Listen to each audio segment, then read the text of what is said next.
कि हे अर्जुन, जो भी मनुष्य कर्म फल का आश्रय लिए बिना करने योग्य कर्म करता है, जो भी मनुष्य से उनका मतलब है कि जितने भी मनुष्य हैं, जितने भी लोग हैं, सभी लोग चलते हैं इस संसार में, सभी चलते हैं, बैठता कोई नहीं है, सब भाग रहे हैं, सब चल रहे हैं, कोई भी नहीं बैठा है।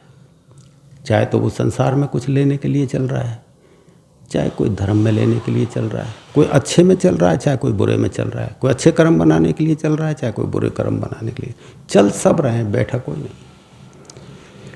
संसार में चलते चलते कभी किसी व्यक्ति के दिमाग में ये आ जाए बात कि यार मैं इस संसार में क्यों भागे चला जा रहा हूँ, इतना कमा रहा हूँ, इतना सम्मान ले रहा हूँ, एक दिन ख़त्म हो जाऊँगा, मर जाऊँगा, किसके लिए कर रहा हूँ। कभी कोई ये चेतना मन में घर कर जाए और ये विचार आए कि मैं कहाँ दौड़ा चला जा रहा हूँ, और वो संभल जाए। उस संभले हुए व्यक्तियों के बारे में कृष्ण कहते हैं कि जो भी मनुष्य कर्म फल का आश्रय नहीं लेकर के करने योग्य कर्म करता है। करने योग्य कर्म से मतलब ये नहीं है कि अच्छे कर्म करना, गरीबों को दान देना, यज्ञ हवन करवाना, पूजा पाठ करना, व्रत उपवास करना, धर्मशाला बनवा देना, कुआं बावड़ी बनवा देना, बढ़िया बढ़िया काम करना, ये करने योग्य कर्म नहीं है, ये अच्छे कर्म है। कृष्ण अच्छे कर्म में और करने योग्य कर्म में फर्क करेंगे। वो कहते हैं करने योग्य कर्म, कर्म फल का आश्रय त्याग कर करने योग्य कर्म करेगा। करने योग्य कर्म से मतलब अच्छे कर्म से नहीं, करने योग्य कर्म से मतलब है जो स्वभाव से आता है कर्म, जो अंदर से निकलता है, स्वभाव से निकलता है। स्वभाव से मतलब है जो आत्मा के अनुभव से गुजरे व्यक्ति, और फिर उसके बाद जो कर्म निकले वो अच्छे और बुरे दोनों से अलग होता है, वो करने योग्य कर्म होता है। करने योग्य कर्म तो कृष्ण कहते कर्म फल का आश्रय लिए बिना। अब तुम देखो कि कोई ऐसा व्यक्ति है जो किसी भी वजह से कर्म ना करता हो। कोई वजह होती है जब भी कोई कर्म करता है बेटा। यदि मान लीजिए तुम कोई भी काम व्यर्थ करो तो तुम करना पसंद करोगे, उसके बदले में कुछ मिलता हो तो ही तो करोगे। तुम कहीं जाओ और कहीं पहुंचना ही नहीं हो तो तुम चलोगे ही क्यों भाई। चलोगे तो तभी जब कहीं हमको पहुंचना है, मंजिल हो कहीं, हमें उसके बदले कुछ मिले तभी तो चलोगे, नहीं चलोगे क्यों। अपना हाथ उठाओगे तो इसीलिए तो उठाओगे, कोई कारण होगा, कोई वजह होगी। कृष्ण कहते हैं कि नहीं, कर्म बेवजह भी हो सकते हैं। संसार ये बेवजह बिना कर्म के फल पे दृष्टि जमाए भी कर्म हो सकते हैं। वो कर्म कैसे होंगे बेटा। वो कहते हैं कि कर्म फल का आश्रय लिए बिना करने योग्य कर्म जो करता है वही सन्यासी और योगी है। फल पे जिसकी दृष्टि है उसे नहीं बता रहे। तुम यदि किसी वजह से कोई कर्म करते हो तो तुम सन्यासी योगी नहीं हो। चाहे तुम घर छोड़ के जंगल में बग जाओ, चाहे दाढ़ी बढ़ा लो, मूछ बढ़ा लो, कुछ भी कर लो, वो नहीं हो। क्योंकि फल पे दृष्टि यदि है तो वो चाहे कुछ भी करो, त्याग करो, कुछ भी करो, उसे सन्यासी नहीं कहेंगे कृष्ण। वो नहीं कह रहे कि ये सन्यासी योगी है। कर्म फल पे दृष्टि हटेगी कब? जब व्यक्ति आत्मा की सफ़र पे चलेगा। आत्मा के सफ़र पे चलने के बाद में जब स्वभाव में जीने लगता है व्यक्ति, तो उससे वही होगा जो होने लायक करने योग्य है, वही होगा। उसमें आसक्ति नहीं रहती उसकी कुछ भी। उसमें ऐसा नहीं रहता कि कोई उसकी चाह ना हो। वो किसी वजह से नहीं करता, वो कर्म में ही आनंद लेता है, करने में ही आनंद लेता है, करना ही उसका आनंद है। उसके बदले में ये नहीं कि भाई ये मैं करूं, ये मेरा आनंद है, इसके बदले में ये करे, उसको परवाह नहीं होती कुछ भी।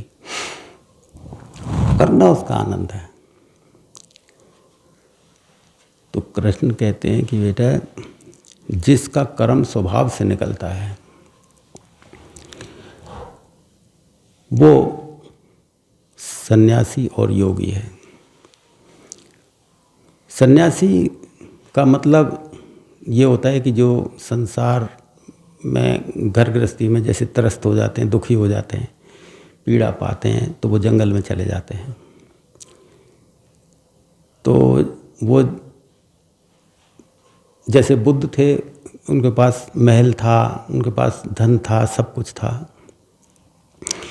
लेकिन जैसे मैं अभी बता रहा था ना, हजारों चलते तो सभी है, लेकिन किसी किसी में ये भाव हो जाता है कि यार सब कुछ होने के बाद भी ये पीड़ा क्यों है, क्यों जिए चला जा रहा हूँ यूँ ही।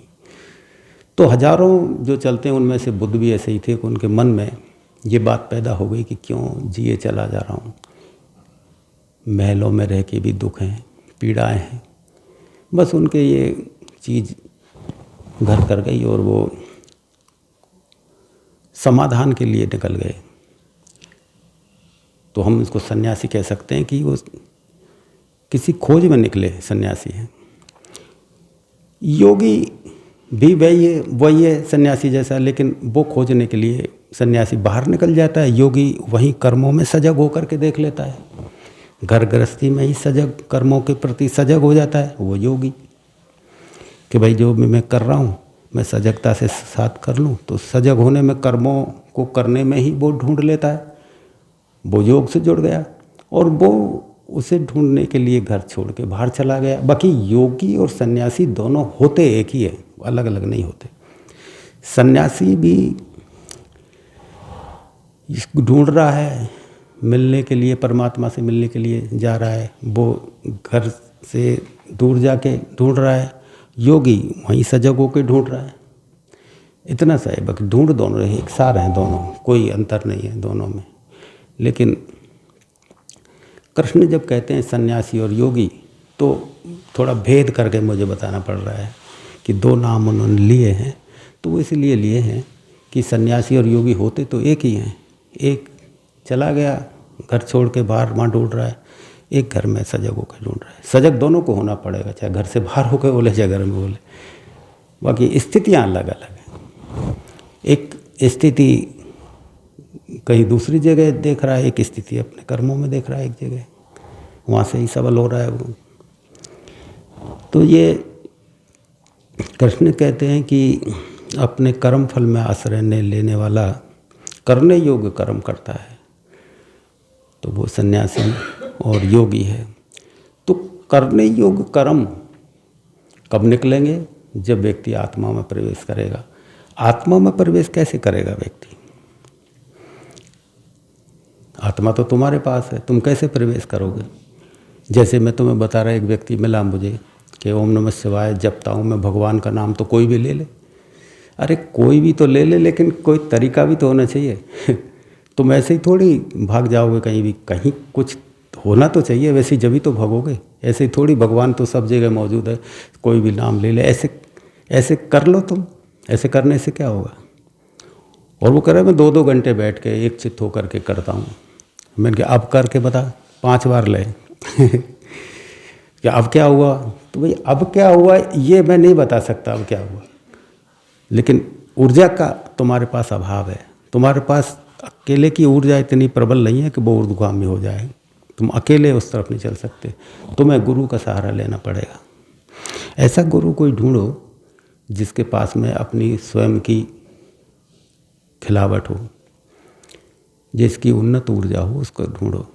तो मैं तुम्हें ये बात इसलिए नहीं बता रहा बेटा, उससे कहा मैंने कि तुम मेरे पास आके ही और तुम नामदान लेके शिष्य बन जाओ, और यहाँ मेरा ये आशा नहीं है। तुम कहीं भी जाओ, किसी ऐसे गुरु को तलाश करो जो आत्मा का जागृत हो, जिसके पास बैठने से ही आत्मा जग जाती हो। ऐसे अपने आप करने से नहीं होगा, अपने आप करने से कुछ नहीं होगा। अपने आप करने से कुछ हो जाए तो सभी कर लें, सभी भगवान के मंदिरों में जाते हैं, सभी कुछ ना कुछ नाम लेते ही हैं। अभी वो मेरी अमेरिका में बात हो रही थी, तुमने देखा होगा वो कन्वर्जेशन। तो वो कहता था, हमारे किसी वो शिष्य था, उसने बताया, तो कि मैं ओम चैंटिंग करता हूँ, यानी ओम ओम माला पे जपता हूँ, ओम ओम जपता हूँ मैं माला पे, तो मुझे अच्छा लगता है, शांति मिलती है ओम ओम जपने से। और वो हमारे वो योगा सिखाने वाले थे, वो लड़का, वो उसको योगा सिखाता था, तो उसको भी मुझे इससे भी शांति मिल जाती है। तो भाई जब शांति इसी से मिल रही है तो मुझसे बात करने की क्या ज़रूरत पड़ गई, ये बताओ। जब शांति मिल रही तुम्हें ओम चैंटिंग करने से, और इससे बात करते हो, वो योगा सिखा रहा है, तुम्हें शांति मिल गई। तो बोला कि नहीं नहीं, मुझे वो कुछ और बताने लगा, अंदर प्रवेश करना चाहता हूँ, कुछ और जानना चाहता हूँ, कुछ ऐसे। तो मैं उससे बात कर रहा था, मैंने कि देखो मेरे से तुम बात करना चाह रहे हो तो यही साधना है, बस इतना बात मैं जो कर रहा हूँ इसे तुम ध्यान से सुन लो। तुम सुनते हो, इसी से हो जाएगा मामला। माला वाला जपना ये, इससे नहीं होगा कुछ भी। तो मेरे से सुनो। तो वो कहने लगा गुरुजी आपसे बात जब हम कर रहे हैं तो आपकी जो शक्ति है ना, जो ऊर्जा है, बहुत बहुत छू रही है मुझे अमेरिका में भी। और वो औरत तो मेरे से बात करने के बाद बात करती रो रही थी बेचारी। देखा कि तुमने वो कन्वर्सेशन, वो अमेरिका में, आपकी ऊर्जा छू रही है। और उसको वो किसी ने मेरा फ़ोटो भिजवा दिया था, मेरी बात नहीं हुई थी उससे पहले। तो वो फ़ोटो देखकर, एक सामान्य फ़ोटो था, गीता पे जो फ़ोटो छपा है ना, उसका फ़ोटो लेके भेज दिया। तो वो बता रही थी कि मैं फ़ोटो देखा, दूसरे दिन गुरुजी रसोई में आप मेरे साथ ही खड़े थे। और मैं फिर दूसरे दिन 2-3 दिन बाद मैक्सिको गई यात्रा में, पूरी रात यात्रा में मेरे साथ ही रहे आप, और वहाँ दूसरी जगह भी मेरे साथ उपस्थित रहे। सूक्ष्म शरीर से मुझे तुम नज़र आते थे, दिव्य रूप होता है ना, वो ऐसे नज़र आते थे। अब ये क्या था बेटा, ये सब क्या था? ये ऊर्जा का कमाल है, ऊर्जा का कमाल है। तो मैं, जो भी महापुरुष होते हैं जागृत, यदि वो किसी से, उनका फ़ोटो भी देख लो ना तुम, तो फोटो से भी जो सूक्ष्म शरीर है ना, वो जागृत हो सकता है, उसको तुम देख सकते हो। साधनाएं चालू हो सकती हैं। और इतनी दूर अमेरिका में, और वो उनकी साधनाएं चालू हो गई, बोलो उनको आभास होने लग गया प्रारंभिक में जितना हो सकता है। मैंने उनसे ये कहा था कि फिर उनको अनुभव और आगे बढ़ने लगे बात करने के बाद, तो उनकी मेरा नंबर ले लिया था, तो मुझे वो भेजते थे सूचनाएं। मैंने कहा अब तुम्हें आना पड़ेगा इंडिया, इतने इससे ज़्यादा तुम पे झेलेगा नहीं, मेरी उपस्थिति ज़रूरी है, तुम्हें आना पड़ेगा यहाँ। बोले कि हमारी लड़की की शादी है, तो अभी तो नहीं आ सकते। मैंने कि आना भी, तुम इंडिया आओ तो ऐसे मत आना गुरुजी के दर्शन करने आ जाए, तो तुम यहाँ आ भी जाओगे, 2-3 दिन ठहरोगे, तो मैं तो आश्रम पे 1-2 घंटे बात कर पाऊँगा तुमसे, पूरे दिन थोड़ी तो रह पाऊँगा वहाँ पे। फिर दिन भर तुम तुम्हारे होटल में ठहरोगे, तो तुम शिविर में आ जाना। इस फरवरी में शिविर है, वहाँ आना 3 दिन तुम उसी प्रवेश में रहोगे। 3 दिन में तुम्हारे दिन भर साथ रहूँगा, मैं 3 टाइम मिलूँगा दिन में। तो वहाँ ऊर्जा का पूरा घेरा बना हुआ रहता है, तो वहाँ आना। तो वो बोले कि हमारी लड़की की शादी है फरवरी में, तो हम तो आ नहीं पाएंगे गुरुजी इंडिया, फिर शादी के बाद आपके दर्शन करने आना चाह रहे हैं। सुना होगा वीडियो में बता रहे थे ना कि हम तो पैर छूने के लिए आएंगे वहाँ पे। तो मैंने कहा कि तुम फिर वेट करो अगली साल तक का, तुम फिर कभी शिविर लगे जब ही आना, कि इतनी दूर से आओगे तो 8-10 लाख रुपए खर्च होंगे उनके आने में। आओगे, मैं समय इतना दे नहीं पाऊँगा, 1-2 घंटे दूँगा, दिन भर कहाँ रहूँगा उनके पास में। शिविर में थोड़ा सही रहेगा। तो क्या गुरुजी हम आपका जब तक शिविर तक का इंतज़ार करेंगे, अगली साल तक का। अब बोलो, ऊर्जा इतनी दूर तक भी छू सकती है। अरे इतनी दूर क्या, तुम आसमान में भी उड़ जाओ ना, चांद पे, मंगल ग्रह पे चले जाओ, तो वहाँ भी ऊर्जा छुएगी। ऊर्जा कोई ऐसे थोड़ी है। इतनी दूर से फ़ोटो देख सकते हैं अपन, अमेरिका में बैठी वो पेयर है और उसका हम यहाँ फ़ोटो देख रहे हैं। बोलो हमारे मोबाइल से आवाज़ पहुँच जाए वहाँ, तो ये तो स्थूल चीज़ें हैं, ये तो भौतिक चीज़ें हैं। टीवी पे यदि हम किसी की फ़ोटो देखें तो सूक्ष्म थोड़ी है, तो स्थूल है, भौतिक है। हवाएं भौतिक है, आज मोबाइल की घंटी अमेरिका पहुंची तो भौतिक चीज़ें हैं, स्थूल चीज़ें ऐसी हैं। जब ये स्थूल चीज़ें, भौतिक चीज़ें इतनी दूर मार्च कर सकती हैं, 1 सेकंड भी नहीं लगाती वहाँ से वहाँ पहुँचने में, तो सूक्ष्म आध्यात्मिक तो और भी ज़्यादा बारीक है, उनका तो पता ही नहीं लगता। वो तो बहुत गहरी होती है, वो तो बहुत तेज होती है बेटा। जैसे पूरा जीवन तुम गुजारो, 70-80 साल लगते हैं कि तुम पढ़ने जाते थे, तुम्हारा फिर विवाह हुआ, बच्चे हुए, बच्चों की शादी हो गई, तो 70-80 साल लगे इस पूरे क्रियाकलाप में। और तुम सपना आ जाए तुम्हें, तो इस पूरे क्रियाकलाप को तुम 10 मिनट में ही देख सकते हो। पढ़ने भी जा रहे हैं, शादी भी हो गई, बच्चे भी हो गए, बच्चों की शादी भी कर दी हमने। सपने में तो 10 मिनट में भी देख सकते हैं ऐसे। और वैसे 80 साल लग गए। तो बताओ, वैसे 80 साल लगे और 10 मिनट में देख लिया हमने। ऐसे ही बेटा स्थूल चीज़ें होती हैं, सूक्ष्म चीज़ें होती हैं, उनका समय अलग होता है, उनकी सूक्ष्मता बहुत गहरी होती है, उनको हम विचार से नहीं समझ सकते हैं। विचार भी एक ऊर्जा है, विचार से हम केवल उतना ही समझेंगे जितना विचार जा सकता है, और विचार से बाहर की चीज़ है ना, वो नहीं समझ में आती, वो अनुभव गम्य है, उसे अनुभव से समझा जाता है। तो कृष्ण कहते थे कि बेटा कर्म फल का आश्रय लिए बिना, कि जो व्यक्ति स्वभावगत हो गया, जो अपने अंदर निहित हो गया, जिसने आत्मा के राज को जान लिया, उसके कर्म वही होते हैं जो करने जैसे हैं, वही निकलते हैं उसके कर्म।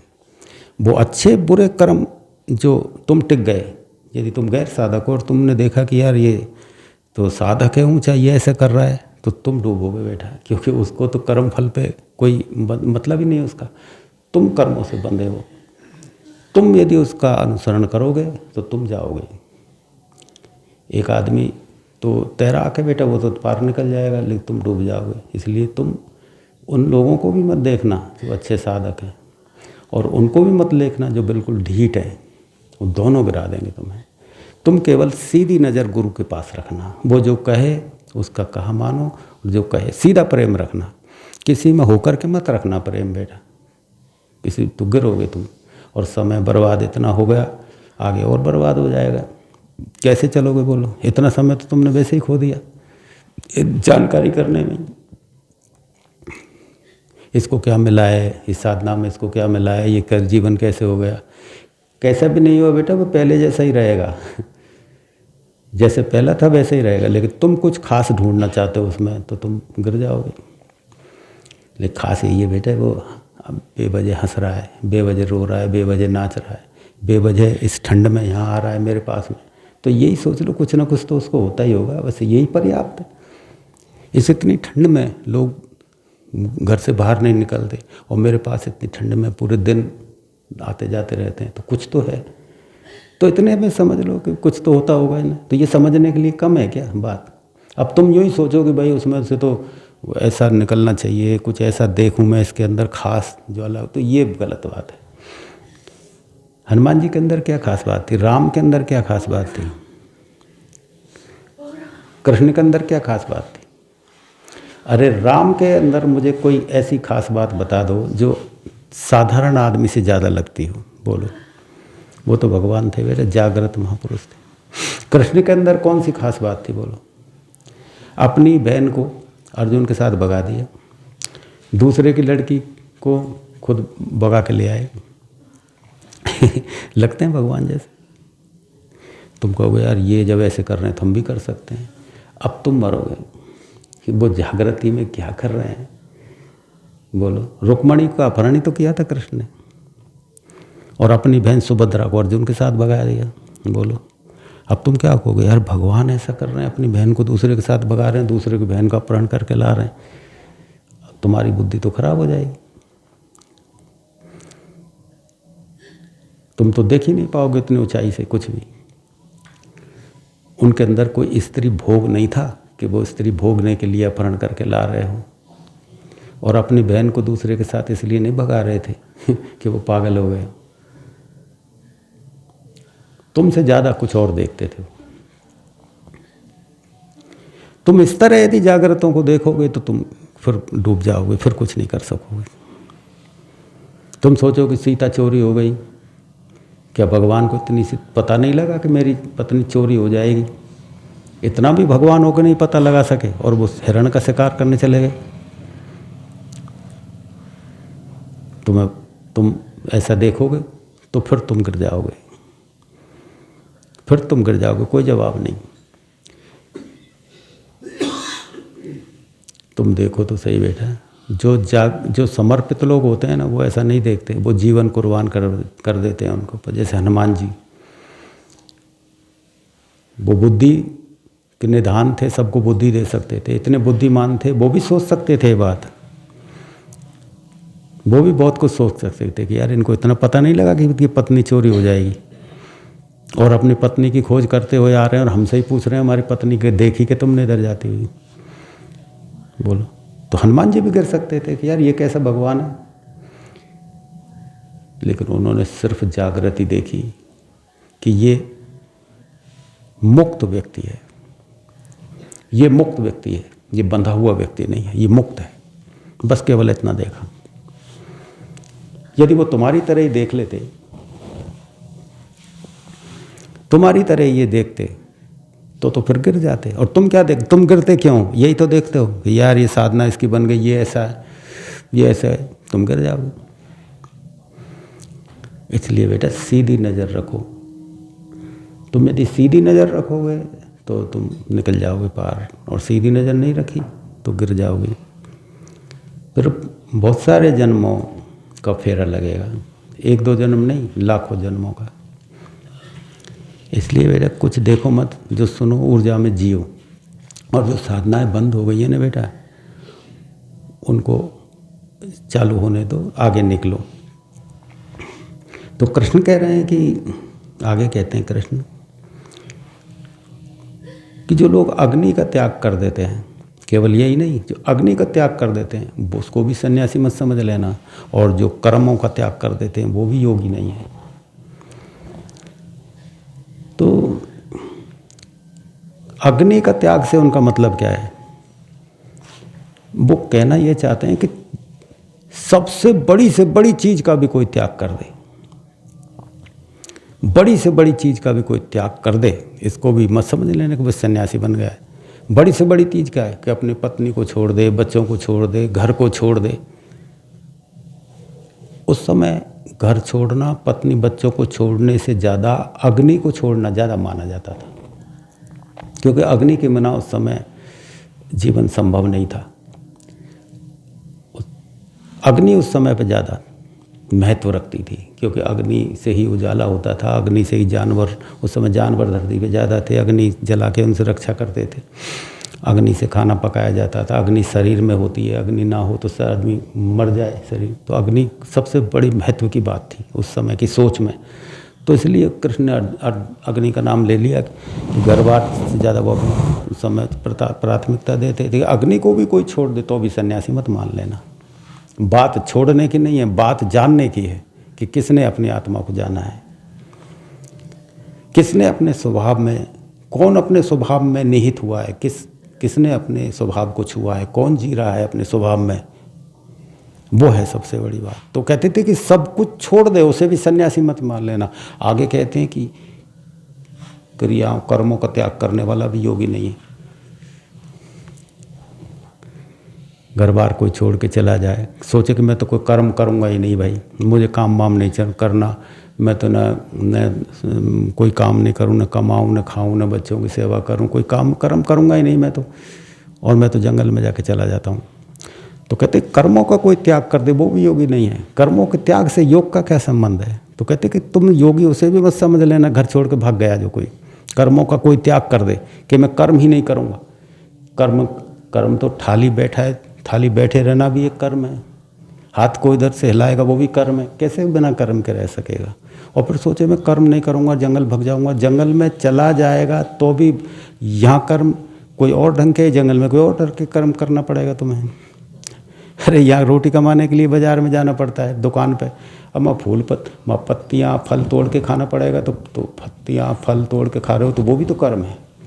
या तुम आदमियों को मित्र बना रहे हो, मैं जानवरों के साथ रहना पसंद करोगे। तो कर्म कैसे छूटेगा? तो सोचे कि मैं कर्मों का त्याग कर दूं, तो कर्मों का त्याग करने वाला व्यक्ति दूसरे कर्मों से जुड़ जाएगा, वो योगी नहीं है। त्याग बिल्कुल ही कर दे, कुछ भी नहीं कहा, आँख ही नहीं खोलूंगा मैं, तो आँख बंद करके बैठे हो तो भी तो कर्म है। खोलना कर्म है, जैसे आँख बंद करना कर्म है।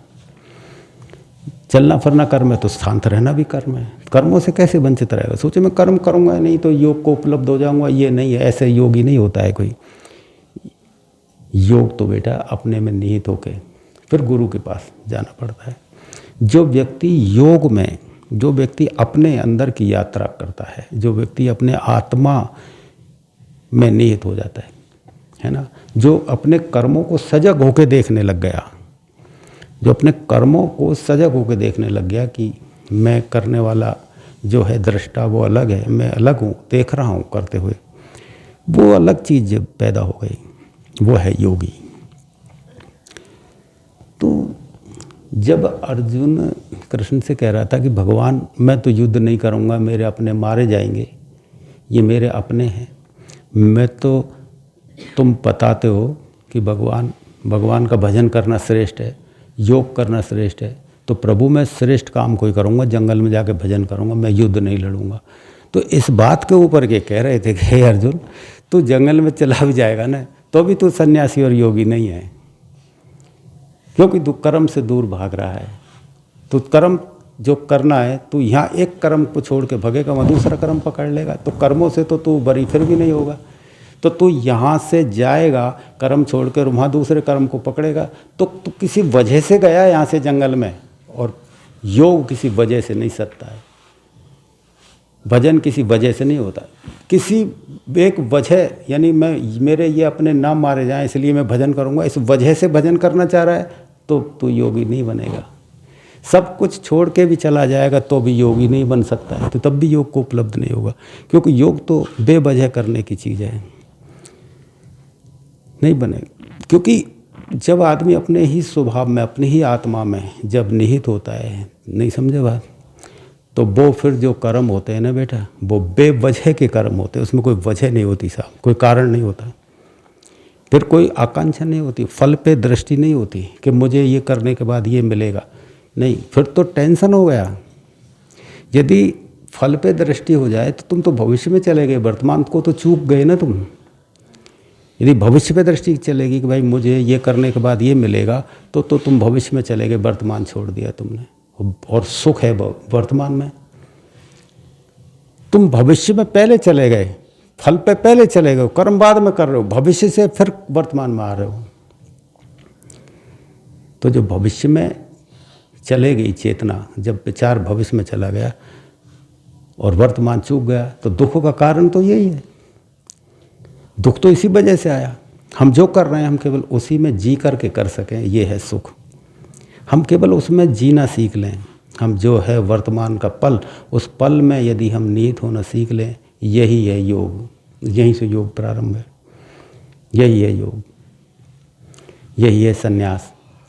संन्यास और योग एक ही बात है, बस एक किसी दूसरे तरीके से जुड़ रहा है, एक किसी दूसरे तरीके से जुड़ रहा है आत्मा से, बाकी एक ही चीज़ है दोनों। बाकी दोनों का नाम अलग अलग लिया है, तो मैं दोनों को अलग अलग ढंग से बता पा रहा हूँ। तो मैं तुमसे ये कहना चाह रहा हूँ बेटा, ये बातें जो भी हैं, इन बातों में जो ऊर्जा जाती है इसे पकड़ो। मैं क्या बताना चाह रहा हूँ तुमको, ये याद रहे ना रहे इससे कोई फ़र्क नहीं पड़ना है। मेरी बात तुम्हें याद रह जाए तो कोई फ़र्क नहीं, याद ना रहे तो कोई फ़र्क। मैं तो तुमसे जितनी भी बात करता हूँ वो याद करने के लिए नहीं करता हूँ, तुमने जो याद कर रखा है उसे भुलाने के लिए करता हूँ। जितना भी तुमने याद किया है ना अब तक, वो मेरी बातें सुन के भूल जाओ, और ये भी भूल जाओ जो मैं बता रहा हूँ, और जो प्रेम है ना मेरा वो रह जाए केवल तुम्हारे अंदर, बस वो रह जाए। उस प्रेम में जियो, उस प्रेम में जैसे ही जियोगे तो योग फलित हो जाएगा। किसी भी दिन वो ऊर्जा विस्फोट कर देगी, किसी भी दिन वो ऊर्जा अपना रूप ले जाएगी, किसी भी दिन ले जाएगी। जो मैं चीज़ तो मैं इतनी सरलता से बता रहा हूँ ना बेटा, ये समझो इस खेल को, इस तमाशे को समझो बेटा। तुम्हारा खाना कमाना ये मैं नहीं छुड़ा रहा, तुम वैसे ही कमाओ खाओ वैसे ही रहो, लेकिन बेटा मेरी बातें तुम्हारे अंदर एक जागृति, एक सचेतना पैदा करती हैं। तुम जाओगे कमाने के लिए तो तुम उस प्रेम में होकर के जाओगे, गुरु प्रेम में होकर के, तो तुम्हारा खाना कमाना आनंद बन जाएगा। तुम्हारा खाना कमाना वर्तमान में हो जाएगा, भविष्य में नहीं रहेगा। फिर यदि नुकसान भी होगा ना तो उस पर ही छोड़ दोगे कि प्रभु की जैसी मर्जी। इसका मतलब ये नहीं है कि तुम लाभ कमाना ना चाहो, वो तो कर ही हम इसलिए रहें, लेकिन दृष्टि हमारी लाभ पर नहीं है, लेकिन हम कर्म में आनंद लें।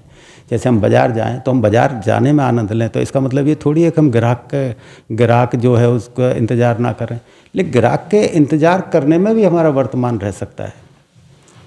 नहीं समझे? वो चीज़ जब पैदा होगी, जब तुम प्रेम में निहित होगे, जब गुरु के प्रेम में निहित होगे, तो सारी चीज़ें समझ में। बहुत सी चीज़ें बेटा समझाने में भी बड़ी दिक्कत खड़ी हो जाती है, तुम उसमें जियोगे तो समझ में आती है। कोशिश की जाती है कि मैं ज़्यादा से ज़्यादा समझा दूँ, लेकिन उस समझाने से फ़र्क तो कुछ पड़ ही नहीं रहा। उस समझाने से क्या फ़र्क पड़ रहा है? तुम विचार के साथ करोगे उन चीज़ों को, तुम मेरी बातें सुन के तुम करोगे, ऐसे थोड़ी होता है। बस सबके पीछे एक ही उद्देश्य है कि तुम अपनी आत्मा में कैसे जी सकते हो, कैसे निहित हो सकते हो। ठीक है बेटा, आज की वार्ता यहीं समाप्त कर दें। थोड़ी देर के लिए आप आंखें बंद करके बैठो।